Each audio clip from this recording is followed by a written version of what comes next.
Thank you. I'd like to invite Prateeti Punja Balal, who is a co-member.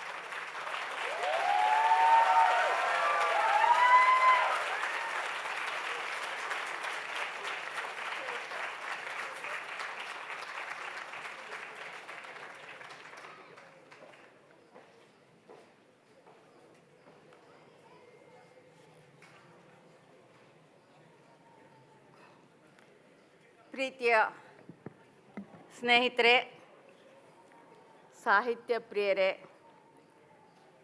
ಬಹು ಜನತೆಯ ಅನೇಕ ಧ್ವನಿಗಳನ್ನು ಕೇಳುವ ಮತ್ತು ಮನಸ್ಸುಗಳನ್ನು ಬದಲಾಯಿಸುವ ಶಕ್ತಿಯುಳ್ಳ ಬರಹಗಾರರೇ, ಈ ಸಮಾಗಮಕ್ಕೆ ನಾನು ಇಂದು ಅಪಾರ ಗೌರವದಿಂದ ಹಾಜರಾಗಿದ್ದೇನೆ. ಈ ದಿನ ಡಿಸೆಂಬರ್ 6 ಭಾರತದ ಇತಿಹಾಸದಲ್ಲಿ ಅದು 2 ವಿಭಿನ್ನ ಆದರೆ ಪರಸ್ಪರ ಸಂಬಂಧಿಸಿರುವ ಸ್ಮೃತಿಗಳನ್ನು ಹೊತ್ತು ಬಂದಿರುವ ದಿನಾಂಕವಾಗಿದೆ. ಒಂದೆಡೆ ಡಾಕ್ಟರ್ ಬಾಬಾ ಸಾಹೇಬ್ ಅಂಬೇಡ್ಕರ್ ಅವರ ಪರಿನಿರ್ವಾಣ ದಿನ. ಅವರು ಬಿಟ್ಟು ಹೋದ ತತ್ವ ವಿಚಾರಗಳ ನಮ್ಮ ದೇಶದ ಮಾನವೀಯ ನೀತಿ ಮತ್ತು ಕಾನೂನಿ ವ್ಯವಸ್ಥೆಯ ಮೂಲ ದ್ರವ್ಯವಾಗಿದೆ. ಅವರ ಸ್ವಾತಂತ್ರ್ಯ, ಸಮಾನತೆ, ಭ್ರಾತೃತ್ವ ಎಂಬ ತ್ರಿವೇಣಿ ಕೇವಲ ಸಂವಿಧಾನದ ಮೂಲಭೂತ ಮೌಲ್ಯಗಳಲ್ಲ, ಅದು ಪ್ರತಿಯೊಬ್ಬ ಭಾರತೀಯನ ಮನೋದೈಹಿಕ ಶಿಸ್ತಿನ ಮೂಲವಾಗಿದೆ. ಈ ದಿನ ನಮ್ಮನ್ನು ಮರುಚಿಂತನಕ್ಕೆ ಆಹ್ವಾನಿಸುತ್ತದೆ. ಸಮಾನತೆ ಎಂಬುದು ಕೇವಲ ಕಾನೂನಿ ಪದವಲ್ಲ, ಭ್ರಾತೃತ್ವ ಎಂಬುದು ಕೇವಲ ಶ್ಲೋಕವಲ್ಲ, ಅದು ಪ್ರತಿಯೊಬ್ಬರ ದಿನನಿತ್ಯದ ನೈತಿಕ ಪ್ರಕ್ರಿಯೆಯಾಗಬೇಕು ಎಂಬ ನೆನಪು ಮಾಡಿಕೊಡುತ್ತದೆ. ಇನ್ನೊಂದೆಡೆ ಇದೇ ಡಿಸೆಂಬರ್ 6 ಬಾಬರಿ ಮಸೀದಿಯ ಅವಶೇಷಗಳ ದಿನ. ಭಾರತೀಯ ಸಂವೇದನೆಗೆ ಆದ ನೋವು, ಅಸ್ವಸ್ಥತೆ ಮತ್ತು ಮರುಚಿಂತನೆಯ ಅವಶ್ಯಕತೆಯ ನೆನಪು ಮಾಡಿಕೊಡುತ್ತದೆ. ಆ ದಿನದ ಧೂಳಿನಲ್ಲಿ ಭಾರತ ತನ್ನ ಬಹುತ್ವದ ಕನ್ನಡಿಯನ್ನು ಕೂಡ ಕಳೆದುಕೊಂಡ ಕ್ಷಣ. ಆದರೆ ಇತಿಹಾಸವನ್ನು ನೋವುಗಳಿಂದ ಮಾತ್ರ ನೋಡುವುದಕ್ಕಲ್ಲ, ಸಮಾಜದಲ್ಲಿ ನಾವು ಯಾವ ಮೌಲ್ಯಗಳನ್ನು ಪುನಃ ಕಟ್ಟಿಕೊಳ್ಳಬೇಕು ಎನ್ನುವುದನ್ನು ತಿಳಿಯಲು ಈ ಸಂದರ್ಭ ಬಹಳ ಮುಖ್ಯವಾಗಿದೆ. ಇಂದು ಇಲ್ಲಿ ನಿಂತು ನನಗೆ ಅನಿಸುತ್ತಿದೆ, ಈ 2 ದಿನಾಂಕಗಳು ಒಂದೇ ದಿನಾಂಕ, 2 ಘಟನೆಗಳು ಪರಸ್ಪರ ವಿರುದ್ಧ ಅಂತ ತೋರಿ ಬಂದರೂ ಕೂಡ ಒಂದು ಮೌಲ್ಯಾಧಾರಿತ ಸಮಾಜ ನಿರ್ಮಾಣದ ಅಗತ್ಯವನ್ನು ಒಂದೇ ಧ್ವನಿಯಲ್ಲಿ ಹೇಳುತ್ತೇವೆ. ಅಂಬೇಡ್ಕರ್ ಹೇಳಿದರು, ಭ್ರಾತೃತ್ವ ಇಲ್ಲದೆ ಸಮಾನತೆ ಉಳಿಯುವುದಿಲ್ಲ. ಮತ್ತು ನಮ್ಮ ಇತಿಹಾಸದ ಕೆಲವು ಘಟನೆಗಳು ಹೇಳುತ್ತವೆ, ಭ್ರಾತೃತ್ವವನ್ನು ಕಳೆದುಕೊಂಡಾಗ ನಾವು ಪ್ರಜಾಪ್ರಭುತ್ವದ ಮೂಲವೇ ಮಾಯವಾಗಿ ಹೋಗುತ್ತದೆ.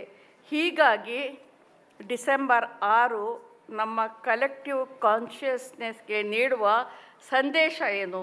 ಅದು ಕೇವಲ ಸ್ಮರಣೆಯ ದಿನವಲ್ಲ, ಅದು ಪರಿವರ್ತನೆಯ ದಿನ. ಬಹುತ್ವವನ್ನು ಕಾಪಾಡುವ ಮನಸ್ಸುಗಳನ್ನು ತೆರೆದುಕೊಳ್ಳುವ, ಧರ್ಮ, ಜಾತಿ, ಭಾಷೆಗಳನ್ನು ಮೀರಿ ಮಾನವೀಯತೆ ಕಡೆ ನಾವು ನಡೆಯುವ ದಿನ. ಮತ್ತು ಈ ಬೆಂಗಳೂರು ಲಿಟ್ ಫೆಸ್ಟ್ನ ವೇದಿಕೆಯಲ್ಲಿ ನಾವು ಇಂದು ಸಾಹಿತ್ಯವನ್ನು ಅನುಭವಿಸ್ತಾ ಇದ್ದೀವಿ, ಓದ್ತಾ ಇಲ್ಲ ಅಥವಾ ಕೇಳ್ತಾ ಇಲ್ಲ. ಇದನ್ನು ನಾವೆಲ್ಲ ಸೇರಿ ಅನುಭವಿಸ್ತಾ ಇದ್ದೀವಿ. ಅಂದರೆ ಸಾಹಿತ್ಯ ಅಂದರೆ ಏನು? ಇತಿಹಾಸದ ಗಾಯಗಳನ್ನು ಅರ್ಥ ಮಾಡಿಕೊಳ್ಳುವ ಶಕ್ತಿ, ಭವಿಷ್ಯದ ದಿಕ್ಕನ್ನು ಕಲ್ಪಿಸ್ಕೊಳ್ತಕ್ಕಂಥ ಧೈರ್ಯ, ಮತ್ತು ಎಲ್ಲದಕ್ಕಿಂತ ಹೆಚ್ಚಾಗಿ ಒಬ್ಬರು ಮತ್ತೊಬ್ಬರ ಜೊತೆಗೂಡುವ ಭಾವನಾತ್ಮಕ ಸೇತುವೆ. ನಾವೆಲ್ಲ ಇಲ್ಲಿ ಸೇರಿರೋದು ಕೇವಲ ಕಲೆಗಾಗಿ ಅಲ್ಲ, ಸಂಸ್ಕೃತಿಗಾಗಿ, ಸಂವಾದಕ್ಕಾಗಿ ಮತ್ತು ಸಮಾಜ ಸಮಾಜದ ಮನುಷ್ಯತ್ವವನ್ನು ನಂಬುವ ನಿರೀಕ್ಷೆಗಳಿಗಾಗಿ. ಆದ್ದರಿಂದ ಇಂದಿನ ದಿನವನ್ನು ನಾವು ಕೇವಲ ಗೌರವದ ಮೌನದಲ್ಲೋ ನೋವಿನ ನೆನಪಲ್ಲೋ ಸೀಮಿತಗೊಳಿಸಬಾರದು. ಈ ದಿನವನ್ನು ಭಾರತದ ಬಹುತ್ವ, ಸಾಂವಿಧಾನಿಕ ಮೌಲ್ಯಗಳು ಮತ್ತು ಮಾನವೀಯ ಭ್ರಾತೃತ್ವದ ಶಾಶ್ವತ ಸ್ಮರಣೆಯಾಗಿ ಮತ್ತೆ ಓದುತ್ತಾ, ಮತ್ತೆ ಅರ್ಥೈಸುತ್ತಾ ನಮ್ಮೊಳಗೆ ಒಂದು ಹೊಸ ಸಂವೇದನೆಯನ್ನು ಮೂಡಿಸಿಕೊಳ್ಳಬೇಕಾಗಿದೆ. ಇತಿಹಾಸದ ಅಂಧಕಾರದ ಕ್ಷಣಗಳು ನಮ್ಮನ್ನು ದುರ್ಬಲಗೊಳಿಸಲು ಅಲ್ಲ, ನಮ್ಮ ಬೆಳಕನ್ನು ಇನ್ನಷ್ಟು ಜಾಗರೂಕತೆಯಿಂದ ಕಾಪಾಡಬೇಕು ಎಂಬ ಜೀವಂತವಾದ ಅದಮ್ಯವಾದ ನೆನಪಿಗಾಗಿ. ಸಾಹಿತ್ಯದ ಬೆಳಕು ನಮ್ಮೊಳಗಿನ ಮಾನವೀಯತೆಯ ದೀಪವನ್ನು ಸದಾ ಬೆಳಗುವಂತೆ ಪ್ರೇರಣೆಯನ್ನು ನೀಡಲಿ. ಮತ್ತು ನಾನು ಇವತ್ತಿನ ಒಂದು ಮುಖ್ಯವಾದಂಥ ಒಂದು ಸ್ಲೋಗನ್ ಏನು ಕೊಟ್ಟಿದ್ದಾರೆ ಇಲ್ಲಿ BLFನವರು ಏನು ಬಯಸ್ತಾ ಇದ್ದಾರೆ ನನ್ನಿಂದ, ಬಾನು ಆಗಿ ಬಂಡಾಯದ ಭಾಗವಾಗಿ, ಇದ್ರ ಬಗ್ಗೆ ನಿಮ್ಮೊಡನೆ ಮಾತಾಡ್ತಾ ಇದ್ದೀನಿ. ನಾನು ಇಂದು ನಿಮ್ಮ ಮುಂದೆ ಇರುವುದು ಬಹಳ ವಿನಯದಿಂದ. ಬಾನು ಆಗಿ ಬಂಡಾಯದ ಭಾಗವಾಗಿ ಎಂಬ ವಿಷಯದ ಬಗ್ಗೆ ಮಾತನಾಡುವುದು ಅಂದರೆ ನನ್ನನ್ನು, ಕೇವಲ ನನ್ನನ್ನು ಮಾತ್ರ ಪ್ರತಿಬಿಂಬಿಸುವ ಕನ್ನಡಿಯ ಮುಂದೆ ನಾನು ಏಕಾಂಗಿಯಾಗಿ ನಿಲ್ಲುವುದು ಅಲ್ಲ. ಅದು ಮೌನವೆಂಬ ರಾಜಕೀಯವನ್ನು ನಿರಾಕರಿಸಿದ ಲೇಖಕರ ಸಮುದಾಯವನ್ನು ಮತ್ತು ಹೋರಾಟ ಹಾಗೂ ಸಾಮಾಜಿಕ ಸಂವೇದನೆಗಳಿಂದ ಕೂಡಿದ ಭೂಗೋಳವನ್ನು ಕೂಡ ಪ್ರತಿನಿಧಿಸುತ್ತದೆ. ಸ್ನೇಹಿತರೆ, ನಿಮಗೆ ಗೊತ್ತಿರಬೇಕು, 70-80ರ ದಶಕದಲ್ಲಿ ಕರ್ನಾಟಕದ ಉದ್ದಗಲಕ್ಕೂ ಕೂಡ ಅನೇಕ ಸಾಮಾಜಿಕ ಚಳವಳಿಗಳು, ದಲಿತ ಸಂಘರ್ಷ ಸಮಿತಿ, ರೈತ ಸಂಘಟನೆ, ಸ್ತ್ರೀವಾದಿ ಹೋರಾಟ, ಭಾಷೆಯ ಹೋರಾಟ, ಇದರ ಜೊತೆಯಲ್ಲಿ ಇವುಗಳೆಲ್ಲರನ್ನೂ ಕೂಡ ಒಟ್ಟುಗೂಡಿಸುವ, ಒಗ್ಗೂಡಿಸ್ತಕ್ಕಂಥ ಒಂದು ಕಾರ್ಯಶಕ್ತಿಯಾಗಿ ಬಂಡಾಯ ಸಾಹಿತ್ಯ ಸಂಘಟನೆ ಕೂಡ ಜನ್ಮ ತಳೆಯಿತು. ಬಂಡಾಯದ ಬಹಳ ಮುಖ್ಯ ಸ್ಲೋಗನ್ ಏನು ಅಂತ ಹೇಳಿದರೆ, ಆ ಬಂಡಾಯದ ಬರಹಗಾರರು ನಿಜವಾದ ಆ್ಯಕ್ಟಿವಿಸ್ಟ್ಗಳು ಕೂಡ ಆಗಿದ್ದರು. ಅವರು ಈ ಎಲ್ಲ ಹೋರಾಟಗಳಲ್ಲಿ ಸಹಭಾಗಿತ್ವವನ್ನು ಪಡೀತಾ, ಆ ಜನರಿಗೋಸ್ಕರ ಹೋರಾಡುತ್ತಾ, ಅವರೊಡನೆ ರಸ್ತೆಯಲ್ಲಿ ಹೋಗುತ್ತಾ, ಅವರ ಕಷ್ಟ ನಷ್ಟವನ್ನು ಹಂಚ್ಕೊಳ್ತಾ ಅವ್ರಿಗಾಗಿ ಬರೀತಾ ಇದ್ದರು. ಹೀಗಾಗಿ ನಾನು ಆ ಬಂಡಾಯ ಸಾಹಿತ್ಯ ಸಂಘಟನೆಯಲ್ಲಿ ನನ್ನ ಯೌವನದ ದಿನಗಳಲ್ಲಿ ನಾನು ಬಂಡಾಯ ಸಾಹಿತ್ಯ ಸಂಘಟನೆಯ ಒಂದು ಭಾಗವಾಗಿದ್ದೆ. ಬಂಡಾಯ ಅನ್ನುವಂಥದ್ದು ಒಂದು ಮನೋಧರ್ಮ ಅಂತ ಹೇಳಿದರೆ ಒಂದು ಕಮಿಟ್ಮೆಂಟು. ಇಲ್ಲದವರ ಪರವಾಗಿ, ಶೋಷಿತರ ಪರವಾಗಿ, ಮಹಿಳೆಯರ ಪರವಾಗಿ, ಮಕ್ಕಳ ಪರವಾಗಿ, ಈ ಸಮಾಜದ ನೋವನ್ನು ಉಂಡ ಸಮುದಾಯದ ಪರವಾಗಿ ನಿಲ್ಲಬೇಕು ಅನ್ನತಕ್ಕಂಥ ಒಂದು ಅಲಿಖಿತ ಕಮಿಟ್ಮೆಂಟ್, ನಾವೇ ಮಾಡಿಕೊಂಡಿದ್ದಂಥ ಕಮಿಟ್ಮೆಂಟು. ನನಗೆ ಸಂತೋಷ ಇದೆ, ನಾನು ಇದುವರೆಗೂ ಕೂಡ ಅದೇ ಬದ್ಧತೆಯ ಕಮಿಟ್ಮೆಂಟ್ನ ವಲಯದಲ್ಲಿಯೇ ನಾನು ಬದುಕ್ತಾ ಇದ್ದೀನಿ. ಹೀಗಾಗಿ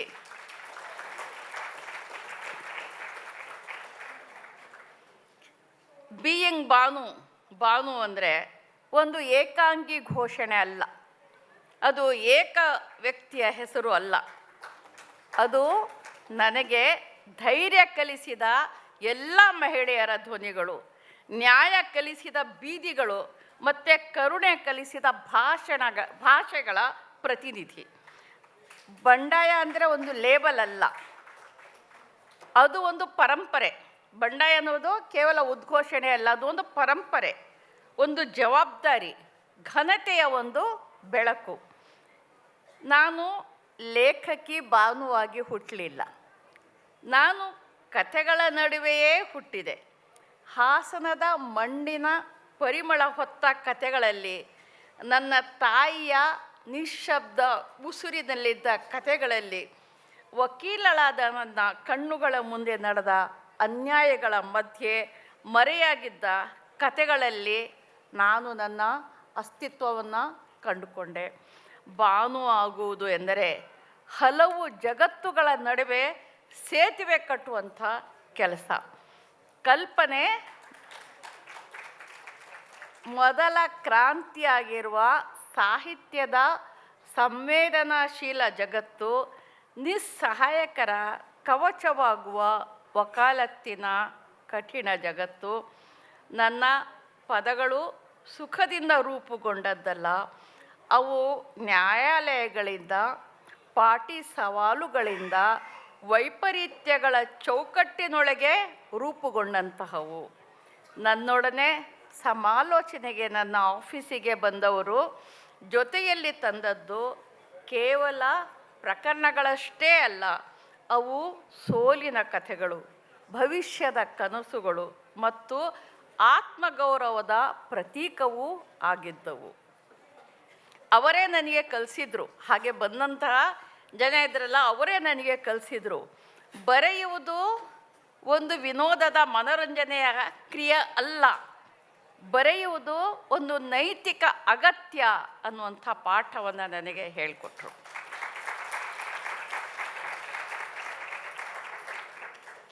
ನಾನು ಬಂಡಾಯವನ್ನು ಆಯ್ಕೆ ಮಾಡಲಿಲ್ಲ, ಬದಲಿಗೆ ಬಂಡಾಯವೇ ನನ್ನನ್ನು ಆಯ್ಕೆ ಮಾಡಿಕೊಂಡಿತು.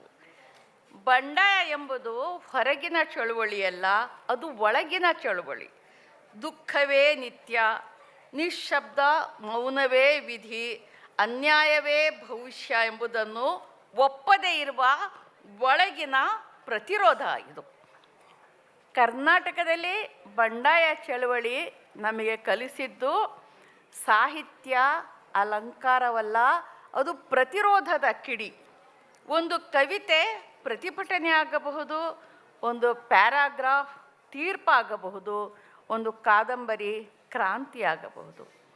ಇಂದಿನ ಜಗತ್ತಿನಲ್ಲಿ ಸತ್ಯವೇ ಚರ್ಚೆಗೆ ಒಳಗಾಗಿ ಅಪಮೌಲ್ಯ ಆಗ್ತಾ ಇದೆಯೇನೋ ಎಂಬ ಆತಂಕ ಇರುವಾಗ, ಗುರುತುಗಳೇ ವ್ಯಾಪಾರವಾಗುವಾಗ, ಐಡೆಂಟಿಟೀಸ್ ಇವುಗಳು ವ್ಯಾಪಾರ, ಕಮೋಡಿಟೀಸ್ ಇವುಗಳು ವ್ಯಾಪಾರ ಆಗ್ತಿರುವಾಗ, ಹಕ್ಕುಗಳೇ ಬಿಕ್ಕುವಾಗ ಬಂಡಾಯವಾಗುವುದು ಅಂದರೆ ತಟಸ್ಥವಾಗದೆ ನಿಲ್ಲುವುದು. ಕಮಿಟ್ಮೆಂಟ್, ಇಲ್ಲೂ ಕೂಡ ಕಮಿಟ್ಮೆಂಟ್ ಮುಖ್ಯ. ತಟಸ್ಥವಾಗದೆ ನಿಲ್ಲುವುದು, ಮೌನದ ರಾಜಕಾರಣದಿಂದ ಹೊರಬರುವುದು. Silence is the greatest politics of this era. ಯಾಕೆಂದರೆ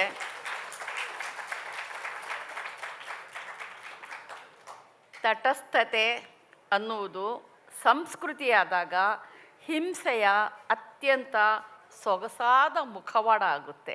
ಎಲ್ಲವೂ ಕೂಡ ಆ ತಟಸ್ಥತೆಯ ಹೆಸರಿನಲ್ಲಿ ಎಲ್ಲ ವಯಲೆನ್ಸ್, ಎಲ್ಲ ಕ್ರುಯಲ್ಟಿ, ಎಲ್ಲ ಹಿಂಸೆಗಳಿಗೂ ಕೂಡ ವ್ಯಾಲಿಡೇಷನ್ ಸಿಗ್ತಾ ಹೋಗುತ್ತೆ.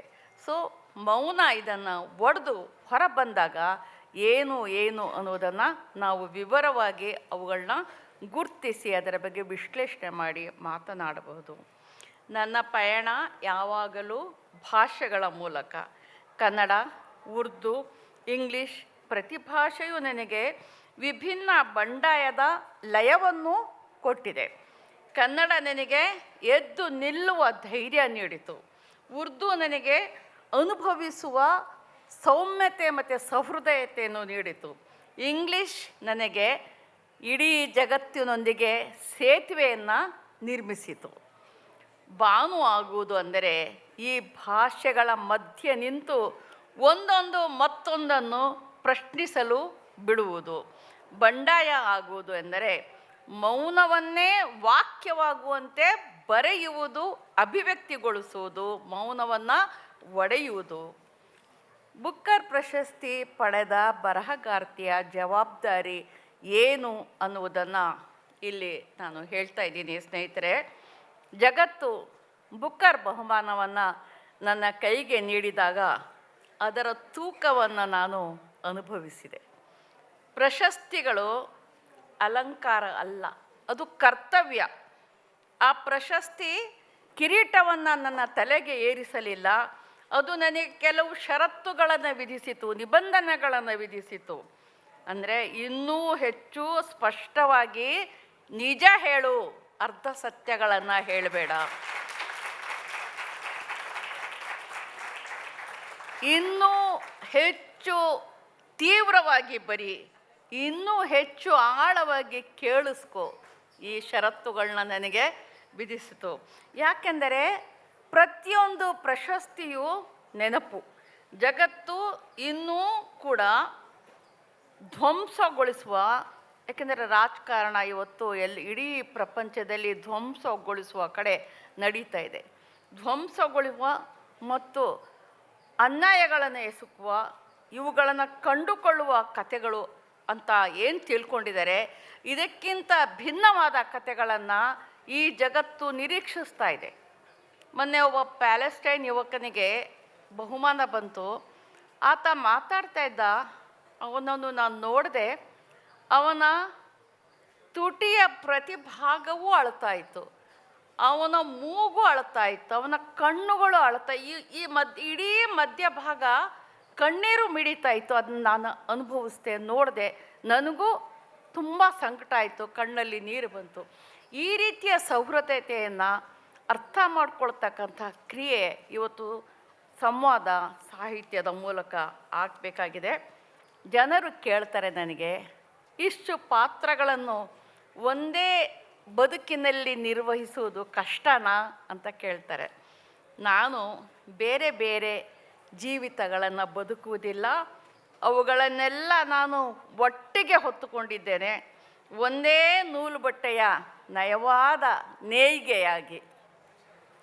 ವಕೀಲ ವೃತ್ತಿ ನನಗೆ ನಿಖರತೆ, ನಿರ್ದಿಷ್ಟತೆಯನ್ನು ಕಲಿಸುತ್ತದೆ. ನನ್ನ ಬರಹ ನನಗೆ ಕಲ್ಪನೆಯನ್ನು ಕಲಿಸುತ್ತದೆ. ತಾಯಿಯಾಗಿ ನಾನು ಸಹನೆ ಮತ್ತು ಪ್ರೀತಿಯನ್ನು ಕಲ್ತಿದ್ದೀನಿ. ಮಹಿಳೆಯಾಗಿ ನಾನು ಹೇಗೆ ಬದುಕಬೇಕು ಅನ್ನೋದನ್ನು ಕೂಡ ಇನ್ನೂ ಕಲಿತಾನೇ ಇದ್ದೀನಿ. ಬಂಡಾಯ ಬಹಳ ಮುಖ್ಯವಾಗಿ ನನಗೆ ಮೌನವನ್ನು ತಿರಸ್ಕರಿಸುವುದನ್ನು ಕಲಿಸ್ತಾ ಇದೆ. ಮೌನವನ್ನು ಯಾವತ್ತಿಗೂ ನಾನು ಒಪ್ಕೊಳ್ಳೋದಿಲ್ಲ, ಮೌನವನ್ನು ಎಂದೆಂದಿಗೂ ಕೂಡ ತಿರಸ್ಕರಿಸುತ್ತೇನೆ. ಇವೆಲ್ಲವೂ ಪಾತ್ರಗಳು ಅಲ್ಲ, ಇವು ನದಿಗಳು. ಅವುಗಳ ಸಂಗಮದಲ್ಲಿ ಹೊಸ ಕಥೆಗಳು ಹುಟ್ಟುತ್ತವೆ ನನ್ನ ಈ ಎಲ್ಲ ಪಾತ್ರಗಳ ನಡುವೆ. ಬಂಡಾಯವಾಗೋದು ಎನ್ನುವುದು ಕೂಗಾಟ ಅಲ್ಲ, ಕಿರ್ಚಾಟ ಅಲ್ಲ. ಅದು ಭಾಳ ಸಂವೇದನಾಶೀಲವಾಗಿ ಚೂರಾಗ್ತಾ ಇರ್ತಕ್ಕಂಥ ನಮ್ಮ ವಿಸ್ಪರ್ಸ್ ಏನಿದೆ, ನಮ್ಮ ಮೆಲುದನಿಗಳಿವೆ, ಅವುಗಳನ್ನು ಸೂಕ್ಷ್ಮಗೊಳಿಸುವಂಥದ್ದು. ಬಂಡಾಯವೆಂದರೆ ಇಂತಹ ಸಮಾಜವನ್ನು ಕಾಣುವುದು. ಯಾವ ಮಹಿಳೆಯೂ ಕೂಡ ಅದೃಶ್ಯವಾಗದಂತಹ, ಯಾವ ಮಹಿಳೆಗೂ ನಿರಾಕರಣೆಯಾಗದಂತಹ ಲೋಕವನ್ನು ಕಟ್ಟುವುದು. ನನಗೆ ಕೆಲವು ಸೂಚನೆಗಳು ಸಿಗ್ತಾ ಇವೆ. ಇಂಗ್ಲೀಷ್ ಕೂಡ ನಾನು ನಿಮ್ಮ ಎದುರಿಗೆ ಇಡಬೇಕಾಗಿದೆ. So how many minutes? Yes. Good morning, friends, fellow seekers of truth, fellow travelers in long caravan of literature. I stand before you today with a strange, shimmering humility to speak on the subject.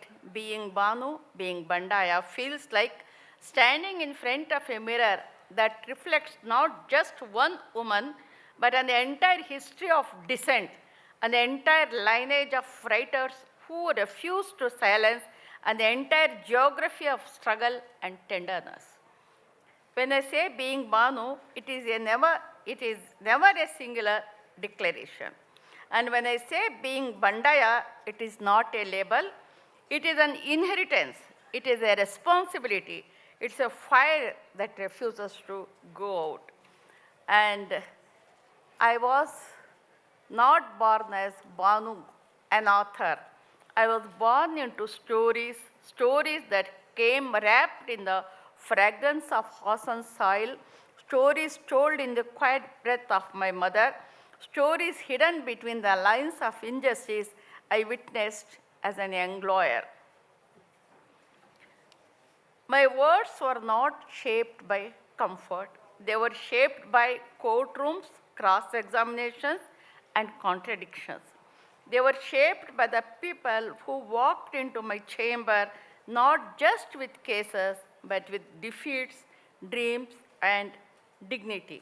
It is these people who taught me that writing is not an indulgence, it is an ethical necessity. And language ಬಗ್ಗೆ ಎಲ್ಲ ಹೇಳಿದ್ದೀನಿ. ಕಾಲವನ್ನು time ಕೂಡ ನಾನು ಅನುಸರಿಸಬೇಕಾಗಿದೆ. ಹೀಗಾಗಿ the responsibility of A book writer, when the world placed the booker in my hands, I felt its weight. Awards are not ornaments, they are obligations. The booker did not crown me, it commissioned me to speak more truthfully, write more fiercely, listen more deeply. Because every award is a reminder that the world is waiting for stories that dismantle, disturb, and rediscover. And my rebellion is not against society. Baṇḍāya ಅಂದರೆ ಪ್ರತಿರೋಧ. It is rebellion, resilience. So it is not against society, but it is for the society. Being Baṇḍāya is not about shouting, it is about sharpening the whisper. It is about believing that literature can create a society where no woman is invisible, no child is voiceless, no minority is disposable, no truth is unfashionable.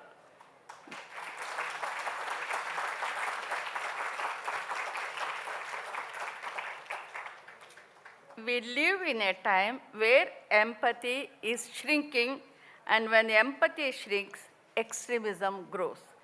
This is why, and here, the literature matters, because literature re-expands the human heart.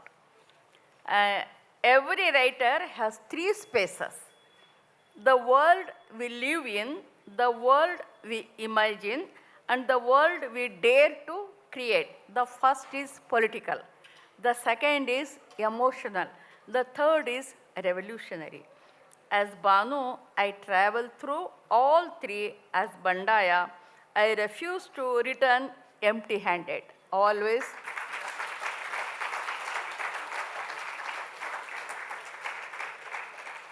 To every young writer here today, it's my request, do not try to impress. Write to expose, write to illuminate, write to liberate.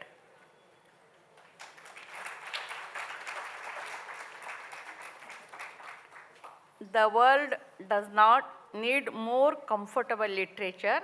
The world needs literature that unsettles, unearths, and unchains. And in the end, being Banu is simply this: to walk into the world with tenderness in the heart and fire in the voice. And being Baṇḍāya is this: to ensure that the fire never injures the innocent, but always illuminates the path for the oppressed. We're very pleased to have you back at the Bangalore Literature Festival at this inaugural session. You were here last year, well before the Booker Prize was on the horizon, I might add. We had you here along with Deepa Basti, the translator of your work. And I'd like to acknowledge the presence with us of Deepa, who will be speaking later today, and Kanishka Gupta, your literary agent, who unfortunately could not join us today with all the flight cancellations. We all watched with joy as you received the Booker Prize and gave your acceptance speech from London, which was also so poetic. In fact, an enduring image for me from that speech is when you said that the moment feels like 1,000 fireflies lighting up a single sky, brief, brilliant, and utterly collective. Bringing recognition not just to your work, but also to Kannada literature and language. Yes. So why don't we dive into your relationship to poetry and language?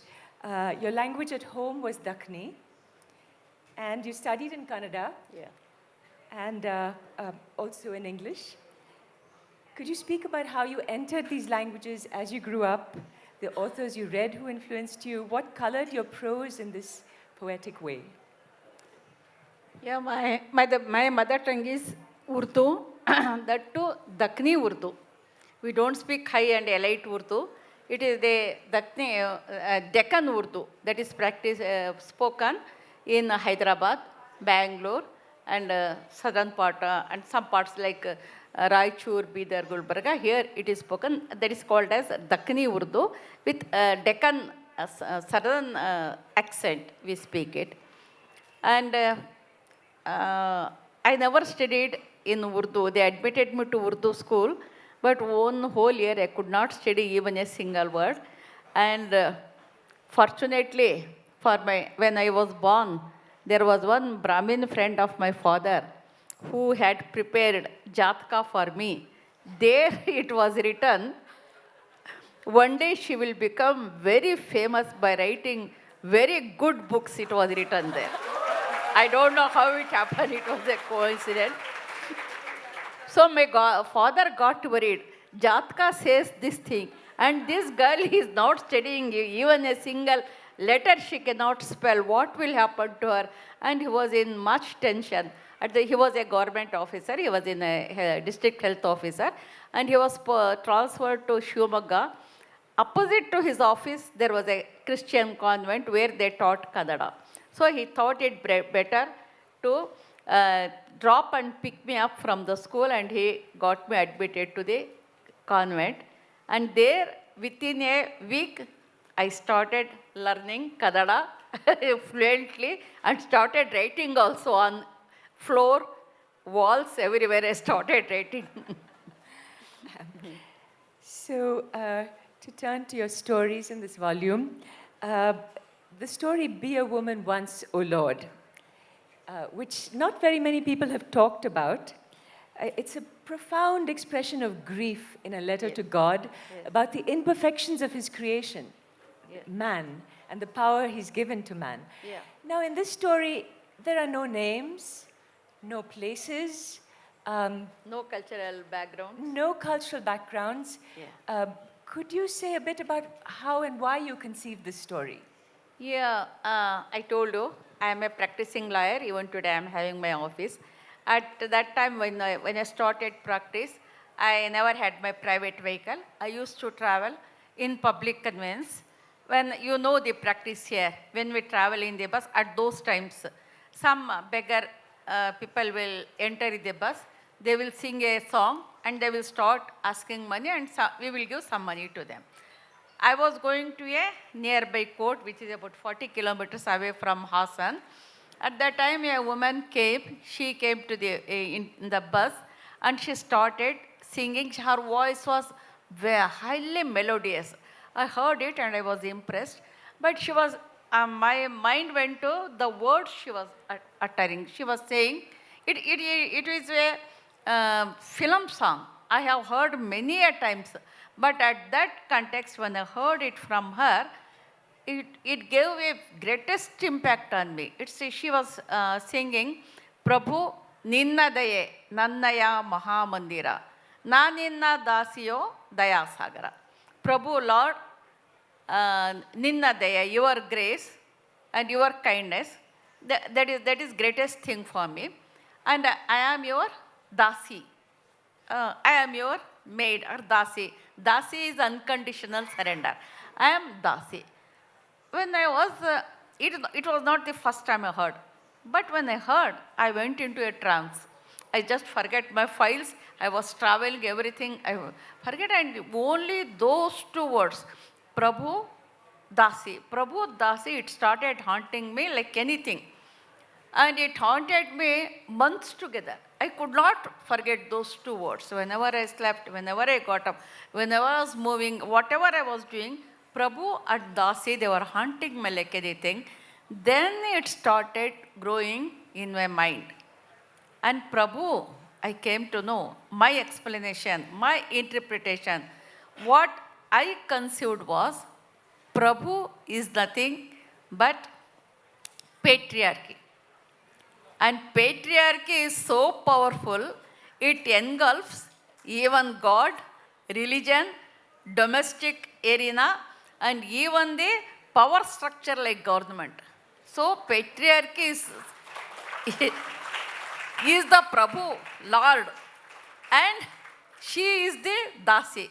So there was a conversation, and she starts asking the creator. He is not Prabhu. Prabhu is this patriarchy. So she distinguishes between God and patriarchy. And she puts series of questions. And it is stated, I, that is woman, you, the creator, and him, the man, the patriarchy. All these things, they are entwined in that, and I don't know why, including you, so many people like that story. So there's a kind of universalism to the yes, story. Universal. Yes, yes. Systemic patriarchy that is around the world. Because there's a tendency to say that, women in our part of the world are more oppressed, or within India, Muslim women are more oppressed. Yeah. But this story is really saying... Yes, that is what the head of the jury committee of Booker, Max Porter, announced on the day of the prize ceremony. He said, why we have selected this? There are so many people are questioning as to why we have selected. Because this story, these characters, these subjects, it has got universality. That's the same word he used there. And it crosses the border and reaches each and everyone. That is what he told. So in contrast with this world of imagination was your very practical work as a lawyer. Harsh realities, cases of domestic violence, divorce, property, where women always get the short end of the stick. You mentioned the streets that taught you justice. How did you hold these two worlds in balance? Today there's the label activist, but you were simply responding to the needs of the women in your community. You did not do it for recognition or fame or fortune. And also, a number of the stories, a man abandons a woman, abandons his wife to marry another woman. So were there many such cases that came to you, and what are your views on triple talaq, which comes up in several stories? Yeah, of course. You have asked me how I balance work and activism and advocacy, everything. Because writing, advocacy, and activism, all the three are closely connected fields, because in all the three fields there are emotions, lot of emotions. In activism also we see there will be injustice caused and there are people suffering, there are emotions. And in advocacy also people come with failures and with hopes for some solution.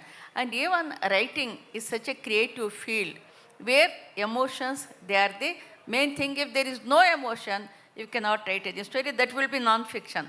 In a fiction, there should be a lot of emotions should be there. So they are not quite contradictory to each other, but they are having close connections with the main theme. That's why it is easy for me to deal with all these three facts. And in my speech also, I told you, it is like three rivers. Sangama, when it joins together, their stories will be created there. In the same way, I am happy as an advocate, I am happy as an activist, I am happy as a writer, because I love a lot of people who come across me. I respond to them. I be with them. And I share their happiness, their sorrows, everything. That's why this creativity is happening. It is possible. So there is a confluence. The Booker Prize judges remarked on the tension simmering under the surface in your work and the element of surprise. So the story, High-Heeled Shoe. The high-heeled shoe seems to become a kind of synecdoche, a part for the whole larger picture. It stands for something much larger. Yes. Could you elaborate a bit?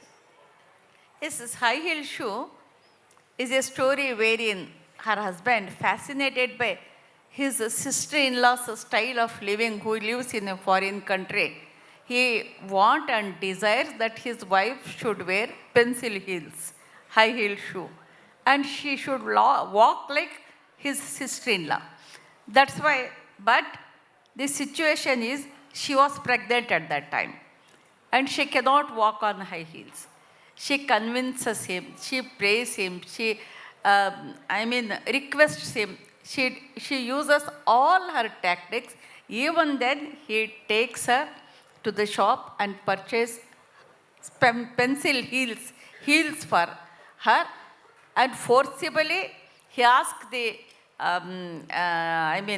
shop owner to fix the shoe on her face and want to take her in the street. At that time, the baby fetus in the womb, it starts to talk with the mother. It says, "Why are you troubling me, Mama?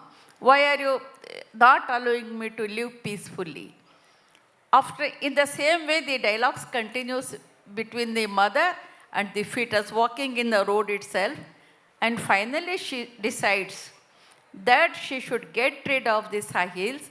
So, on one heel, she bends it and puts all her pressure and sees that it is broken.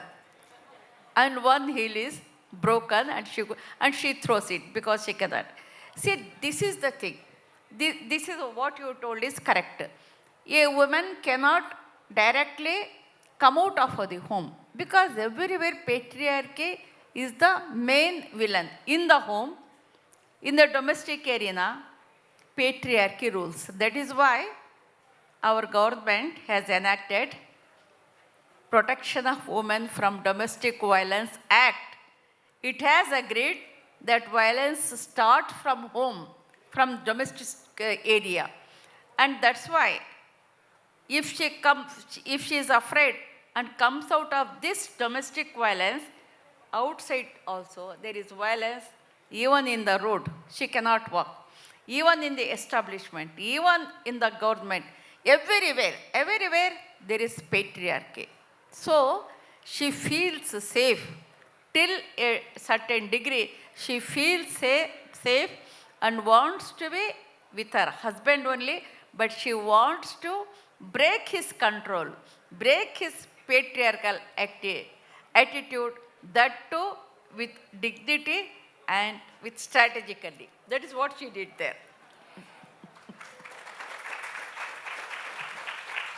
So the main character's resistance brings me to the title of the lecture, being Baṇḍāya, which is, Baṇḍāya is a rebellion or a protest.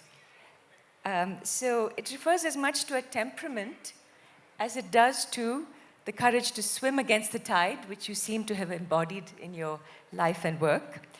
Women have historically been a small minority in literary movements. I mean, if I think of modernism, you think of Virginia Woolf. If you think of romanticism, you think of Mary Shelley and Mary Wollstonecraft.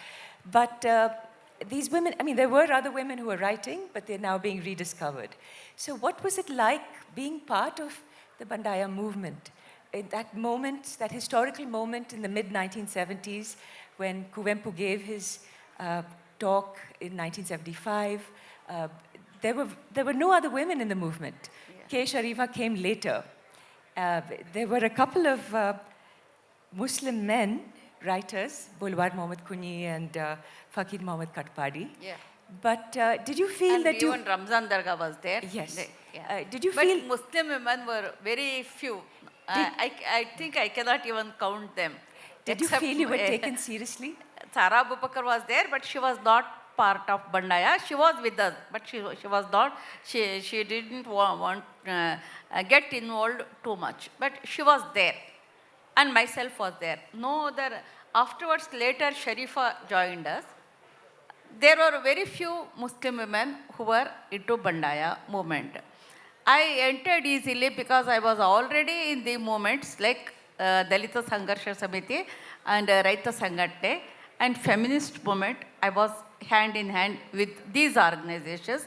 That's why when at those time, Bargur Ramchandrappa and Kalegoda Nagwara, the stalwarts of Baṇḍāya, they used to convene lot of workshops and they gave all the political theories to us. They introduced all the political theories to us and all the literary theories to us, and we were mature enough to grasp, and I was sharp enough Not only mature, I was sharp enough to grasp whatever their theories were. So I think this time is up. Yes, we're out of time. So there is a caution that time is up. So Okay. can we talk or shall we stop it? No, you can just finish what you're saying. Finish. Go ahead. Finish your. Yeah, that's why it was easy for me to get in touch with these movements and be a part of Baṇḍāya also. But the thing were not so easy because I was the daughter-in-law of a Mutwalli there at my place, and I was the granddaughter of a Khazi of a mosque. They were all religious persons, and people at Hassan, they were astonished to see me going in procession with these movements, shouting slogans, and somewhere police van came and stopped and pulled all of us into the police van. That was a shocking scenery for all my relatives and the people at Hassan. Even then, I continued it. But somehow, the thing was, my male members of my family, my father, including my husband, my brothers, they were all supportive to me. They understood me. Yeah. That made all the difference. I think we're out of time. I have so many more interesting things to ask you about in your work. The book, the story Black Cobras, which was made into a film by Girish Kasravalli. Which one? Hatina, it was the film. It won 3 directed national by, awards. Directed by Girish Kasarvalli. Yes. And you said you manifest that. You just wished for it to Yes. happen and he called you one day. Yes, manifest is what I have adopted throughout my life because there was one very weak moment after the death of I was highly attached to my father. After the death of my father, I was highly depressed. And many a times, I used to get a thought of suicide. If father is not there, why should I live? Those thoughts were haunting me. And I talked with my husband, and so he tried his level best to help me to come out of that mental status. And one day, he brought me a book. You might have read it, The Power of Your Subconscious Mind. And I went through it, I read it, and I started practicing the manifestations. And I started to say to myself, whatever I thought, it came in my thought process, it started to realize. Then I wanted to test it, whether I have got any manifestation power or such thing. So for 3 months, every day I used to say, I am a great admirer of Girish Kasarvalli. So I used to order him as per the technique, Mr. Girish Kasarvalli, you will come and take my book and you will direct a film out of it. From my story, you will direct a film out of it. 3 months continuously I manifested. And one day at about 8 o'clock in the morning, we never had then these mobile phones. There was only telephone. He called me.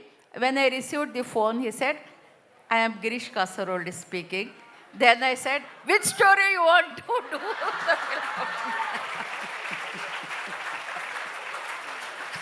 So thank you.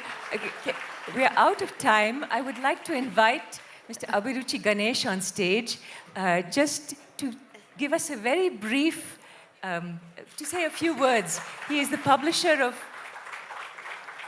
Banuji's books and one ನಿಮಿಷ. ಎಲ್ಲರಿಗೂ ನಮಸ್ಕಾರ. ನನ್ನ ಮಾತೃಭಾಷೆ ಕನ್ನಡ ಮತ್ತು ನಾನು ಕನ್ನಡದ ಪುಸ್ತಕ ಪ್ರಕಾಶಕ.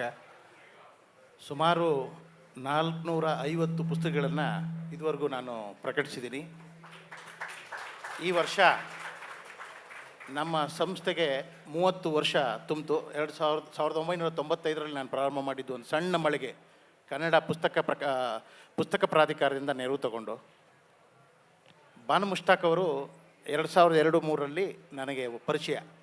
Professor K Ramdas ಅಂತ ಆ್ಯಕ್ಟಿವಿಸ್ಟ್ ಮತ್ತು ಕನ್ನಡ ಲಂಕೇಶ್, ತೇಜಸ್ವಿ ಮತ್ತು ರಾಮದಾಸ್, ಈ 3 ಜನಗಳು ತ್ರಿಮೂರ್ತಿಗಳು ನಮ್ಮ ವೈಚಾರಿಕ ನೆಲೆಗಟ್ಟು ಇದರಲ್ಲಿ.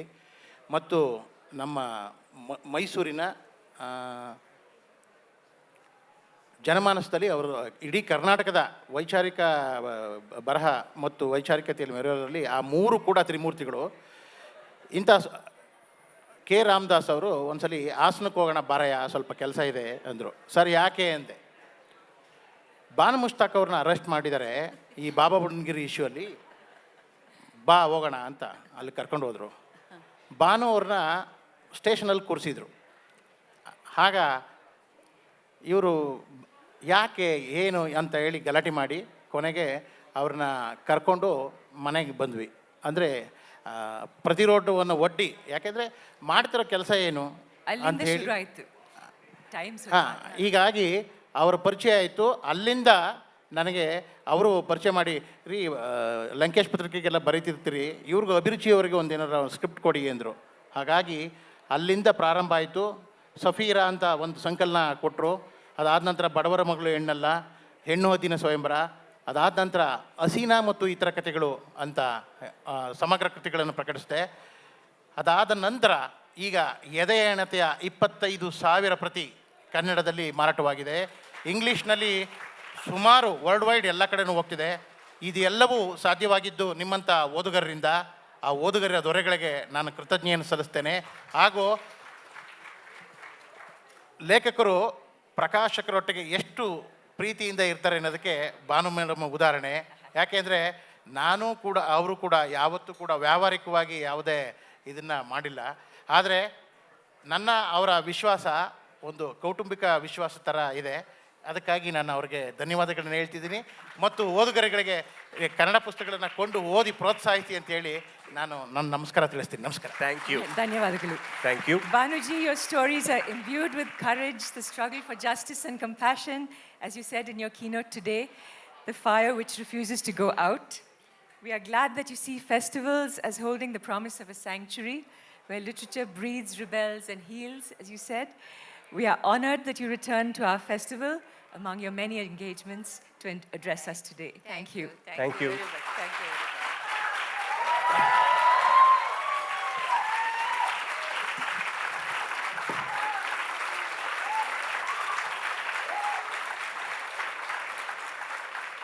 I was actually just going to say, can we hear it for her, but you